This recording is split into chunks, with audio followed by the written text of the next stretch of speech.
Muy bien, seguimos con este tema. Habíamos dicho que la fe personal era la clave, ya no dependía de la base familiar, no dependía de ser descendiente de Abraham, sino que a partir de ahora era por medio de una relación personal, una decisión personal y fe sobre esta roca. En una oportunidad el Señor Jesucristo estaba con sus discípulos y mientras les preguntó, quién dice la gente que soy yo? Y bien, dijeron, algunos dicen que eres Elías, otros, algunos de los profetas. ¿Y ustedes quiénes dicen que soy yo? Y dijo, pregunta Jesús. Entonces Pedro dice, tú eres el Cristo, el Hijo del Dios viviente. Y esa declaración era, tú eres el Mesías, el Rey. El Señor implicaba ser el supremo Rey del reino de Dios. Él estaba reconociendo a Jesús como el Mesías. Entonces Jesús enseña aquí su intención de formar un nuevo pueblo, que es la iglesia. Dice, bienaventurado eres Pedro porque no te lo reveló carne ni sangre, sino mi Padre que está en los cielos. Y yo te digo que tú eres Pedro y sobre esta roca edificaré mi iglesia.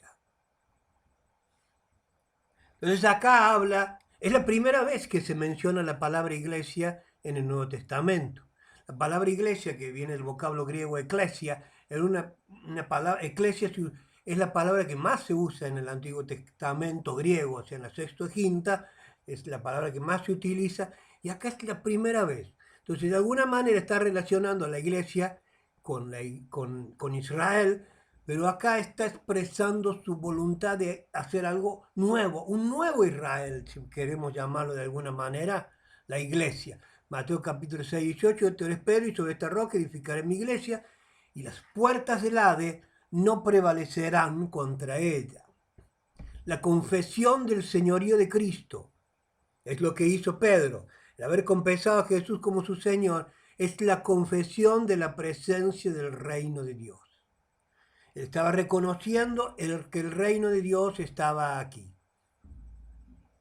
Juan 6:15 dice, el pueblo quiso hacerle rey, pero a su manera. Entonces Jesús a eso le esquivaba. Y acá Jesús también, perdón, acá Pedro también le está reconociendo como rey, como el Mesías, porque era cierto, Jesús era el Mesías, pero él no quería ser un Mesías a la medida o a la manera de otros. Él quería ser el Mesías que en el plan eterno de Dios está establecido. El reino estaba presente en su persona y misión. Por eso él comienza su mensaje diciendo, el reino de los cielos se ha acercado. ¿Por qué? Porque el reino de Dios estaba presente, porque el rey estaba aquí. Jesús era el Mesías o el rey y no restauraría a Israel, no restauraría al antiguo pueblo de Dios, sino que formaría un nuevo pueblo o un pueblo nuevo. La relación entre reino e iglesia. Cristo ha dado a sus discípulos, o sea, a la iglesia, las llaves del reino de Dios. Es parte del mismo pasaje. Dice, tú eres Pedro y sobre esta roca edificaré mi iglesia, y las puertas del Hades no prevalecerán contra ella, y le voy a dar las llaves del reino, y todo lo que ates en la tierra será atado en los cielos. Y todo. Bien, todo ese pasaje es maravilloso, habla de atar y de desatar. Atar en este contexto es proclamar el reino, y desatar es liberar de pecados. Entonces Dios le dio a la iglesia la posibilidad de liberar a las personas de sus pecados y atar en el sentido de incluirla, agregarlas al reino de Dios, sacarle otras ataduras de muerte y darle ataduras de vida. La obra del reino es ejecutada a través de la iglesia, ¿sí? Esto es importante entenderlo, porque la iglesia no es el reino de Dios. Es pero la iglesia ejecuta el reino. La iglesia son las manos de Dios, son los pies de Dios, son los labios de Dios. La obra del reino se ejecuta a través de la iglesia. El reino no funciona en el vacío, sino que está confiado a hombres y opera a través de hombres redimidos, nacidos de nuevo. Así funciona. El reino de Dios funciona a través de nosotros, a través de la iglesia. El reino y la iglesia es un reino porque ella comparte el gobierno de Cristo. En ese sentido sí somos un reino, pero no somos el reino de Dios. Somos instrumentos, somos parte del reino. Apocalipsis 5:9 dice, y cantaban un nuevo cántico, diciendo, digno eres de tomar el libro y de abrir sus sellos, porque tú fuiste inmolado y con tu sangre nos has redimido para Dios, de todo linaje y lengua y pueblo y nación, o sea, de todos lados, no solamente judíos, y nos has hecho para nuestro Dios reyes y sacerdotes y reinaremos sobre la tierra. ¿Mm? Entonces, sí, Cristo comparte su dominio, su reino con nosotros, entonces nosotros gobernaremos aquí en la tierra, tendremos reino, porque somos un pueblo de reyes y sacerdotes. La iglesia ostenta un reino como un sacerdocio, y así como somos un sacerdocio, también somos un reino o nación de reyes. Eso es lo que somos. Y como reyes reinaremos, pero no somos el reino de Dios. Somos una parte, tal vez entre todos lo hagamos, pero no somos el reino. La iglesia no es el reino de Dios, el reino de Dios crea la iglesia. Entonces la iglesia de Dios, para extenderse, para manifestarse aquí en la tierra, creó a la iglesia y obra en el mundo a través de la iglesia. O sea, pensando en el sentido básico de reino, reino como gobierno, Dios gobierna en el mundo a través de la iglesia. O sea, Él realiza su voluntad a través nuestro. No es que nosotros gobernamos, Él gobierna y nosotros somos sus instrumentos para gobernar en el mundo. El reino e Israel. Y esta es la pata que queremos mencionar de la iglesia. Está muy bueno, nos interesa porque somos la iglesia, pero también es muy valioso entender el lugar que ocupa Israel en el plan de Dios. Romanos 11:7 dice, ¿qué pues?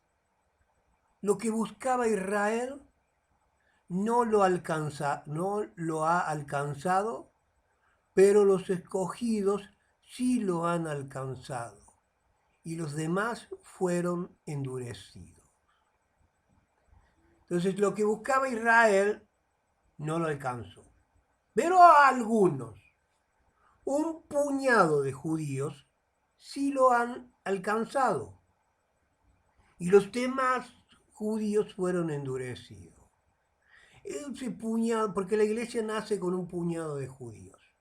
Muchos judíos rechazaron el reino, rechazaron a Jesús como rey. Entonces Jesús empieza la iglesia con un puñado de judíos y de ahí se extiende hacia toda nación. ¿Y qué pasa con el resto de los judíos? ¿Y qué pasa de Israel con Israel como nación? En un comienzo la iglesia consiste de creyentes judíos, pero vinieron a la iglesia. Los judíos que vinieron a la iglesia. No porque eran, sino porque, algo me comí ahí, me comí una palabra, sino porque eran creyentes. Y vinieron a la iglesia porque eran creyentes. Por eso llegaron a la iglesia. Pero la iglesia nace así, con un puñadito de judíos. Digo pues, ¿ha desechado Dios a su pueblo? Y Pablo dice, en ninguna manera. Romanos 11:1. Y Dios no ha desechado a Israel de ninguna manera. El plan de Dios era de judíos y de gentiles. Dios haría un solo pueblo. Pero seguimos hablando particularmente de Israel y vamos por partes. Romanos 11, todo Romanos habla de esto, de Israel en el plan de Dios. Romanos 11, 12 dice, y si su transgresión es la riqueza del mundo. Por el pecado de Israel, el mundo fue enriquecido. Y su defección, la riqueza de los gentiles, el haber abandonado, el haber desechado a Jesús, fue nuestra ganancia. Fue la ganancia porque entonces Dios se volvió al resto del mundo y ahí se volvió hacia nosotros. Pero también hay una pregunta ahí que es fundamental. ¿Cuánto más su plena restauración? ¿Cuánta más riqueza hay en que Israel sea restaurado? Sí, porque si Israel transgredió, entonces esa fue la riqueza del mundo. Israel le dio la espalda a Dios y esa fue la riqueza del mundo. ¿Cuánta más riqueza será para el mundo que Israel sea restaurado? Excelente argumento del apóstol Pablo para no ser antisemita, para amar al pueblo judío, porque Dios tiene un plan con ellos. Israel fue desechado, pero será restaurado. ¿Mm? Cuando Israel fue desechado fue ganancia para los gentiles, pero cuando sea restaurado será superávit para los gentiles y para el mundo entero. El endurecimiento de Israel es solo parcial y temporal. Es solo por un tiempo y es solo una parte. Una parte de Israel se rebeló, no aceptó y por un tiempo. Dios usó el endurecimiento de Israel para llevar luz a los gentiles. ¿Mm? Hemos sido iluminados porque el pueblo de Israel se endureció y le dio la espalda a Dios. Entonces el reflector dejó de estar sobre ellos y se volvió a los gentiles. Entonces a partir de Hechos capítulo 2 comienza la era de la iglesia. Después de Cristo resucitado, comienza la era de la iglesia, comienza la era o el tiempo de los gentiles, para usar un término de la Biblia. Comienza el tiempo de los gentiles, que es la era de la iglesia, ¿no? Y cuando el número de los gentiles, o sea, cuando el número de los que han de formar la iglesia sea completado, entonces Dios va a restaurar a Israel. Bien, ahí podemos entrar, no nos da el tiempo, pero cuando el número de los gentiles que han de ser salvos se completa, viene Cristo y busca su iglesia, somos arrebatados y acá en la tierra Dios sigue tratando con el pueblo de Israel. Acá en la tierra se levanta el anticristo, el cual va a permitir que los judíos restauren, más que restaurar, reedifiquen o reconstruyan el templo, que vuelvan a hacer sacrificios, que vuelvan a presentar ofrendas a Dios, y a la mitad de su gobierno, que va a durar 7 años, el anticristo se va a volver contra el pueblo de Israel y va a seguir que le adoren, y todo el que no adore al anticristo va a ser muerto, los judíos no van a adorarle y van a ser perseguidos. Entonces este es el gobierno del anticristo, es la prueba final para el pueblo de Israel. Porque parece que el pueblo de Israel va a mirar con simpatía al anticristo, porque le va a permitir hacer el templo, porque le va a permitir volver a hacer culto, adorar a Dios en el templo, hacer sacrificios. Entonces van a mirarlo con simpatías y muchos judíos van a creer que Él es el Mesías. El Mesías fue Jesús, pero ellos lo rechazaron. Y ahora el pueblo de Israel sigue esperando el Mesías. Y van a pensar, van a creer, muchos judíos van a creer que el anticristo es el Mesías, pero cuando Él se pida adoración, cuando él levante una imagen, porque los judíos no son idólatras, fueron idólatras en el, en el Antiguo Testamento y por eso fueron llevados cautivos, pero luego de la cautividad, el pueblo de Israel jamás, nunca volvió a ser idólatra. Si usted lee los evangelios, usted va a ver que ellos eran hipócritas, que eran legalistas, pero idólatras no, no hay una estampita, no hay una imagen por ningún lado. ¿Mm? Entonces, cuando aparezca este señor, el anticristo, pidiendo adoración y que adoren su imagen, ellos se van a dar cuenta que ese señor no es el Mesías. Y van a ser perseguidos, van a morir muchos judíos. Bueno, si uno lee ahí el libro de Apocalipsis a partir del capítulo 10, en adelante, perdón, a partir del capítulo 4, que ahí habla de la gran tribulación y todo lo demás, las copas de la ira, todo eso, esas figuras apocalípticas, y muchos de ellos cayendo sobre el pueblo de Israel, los 144.000 van a ser mártires que van a morir durante el gobierno del anticristo. Bueno, no era el tema, pero me fui. Entonces, el asunto es ese, es que durante el gobierno del anticristo, por cantidad, los judíos se van a volver a Dios. Y muchos ahí van a proclamar y van a decir, eh, y todo aquel que invocar el nombre del Señor será salvo. Simplemente por invocarlo. Ahí van a reconocer que Jesús es el Señor. Obviamente con arrepentimiento, como vimos en la lección anterior, con arrepentimiento, pues se van a dar cuenta que rechazaron al Mesías y que entonces van a volverse a Jesús. Y ahí se cumple perfectamente la palabra de arrepentimiento, es volverse.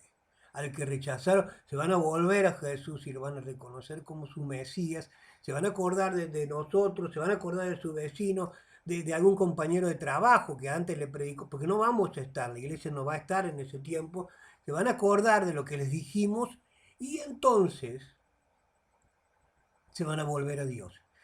Esos años van a ser los años en que el pueblo de Israel se va a completar, van a venir y se van a convertir cantidad de judíos y van a ser parte de la iglesia. Y luego, en el siglo venidero, vamos a estar todos juntos. ¿Mm? Israel es restaurado. Cuando la salvación de los gentiles sea lograda, Dios restaurará a Israel. Bueno, más o menos eso lo dije, así que sigo rapidito. Romanos 11:25 dice, porque no quiero, hermanos, que ignoréis este misterio, para que no seáis arrogantes en cuanto a vosotros mismos, que ha acontecido a Israel endurecimiento en parte. O sea, algunos judíos se endurecieron hasta que haya entrado la plenitud de los gentiles. Bueno, eso sería la idea el texto en el que yo expliqué un poco. El hasta quiere decir que cuando se cumpla, cuando haya entrado la plenitud de los gentiles, cuando la iglesia esté completa, cuando todos los que se tenían que convertir se conviertan, entonces eh, ahí viene el tiempo del pueblo de Israel, ¿sí? Donde van a empezar a convertirse de a cientos. Israel debe ser salvo, porque es promesa de Dios. El hasta habla de que luego Dios se vuelve a Israel. Ya dejó, cuando se completa la plenitud de los gentiles, ¿sí? Cuando se completa la plenitud de los gentiles, usando la misma metáfora que usé antes, ya la luz, el reflector de Dios no va a estar apuntando a los gentiles, sino que se va a dar vuelta y se va a poner nuevamente sobre Israel, sobre los judíos. Entonces Dios se va a volver a Israel. Pues hay un solo reino y un solo pueblo. Romanos 11:12 dice, habla de su plena restauración. El reino de Dios que finalmente traerá la salvación a Israel y hará que Israel entre en el reino, nos ha traído la salvación a nosotros, los que constituimos la iglesia, nos ha llevado a formar parte del reino de Dios. Entonces hoy judíos y gentiles, muchos más judíos se van a convertir luego, pero vamos a formar el reino de Dios. De esta manera concluíamos con este pasaje, este capítulo apasionante, Israel, el reino y la iglesia. Yo los despido, les digo que Dios les bendiga y que puedan atesorar estas enseñanzas en su corazón.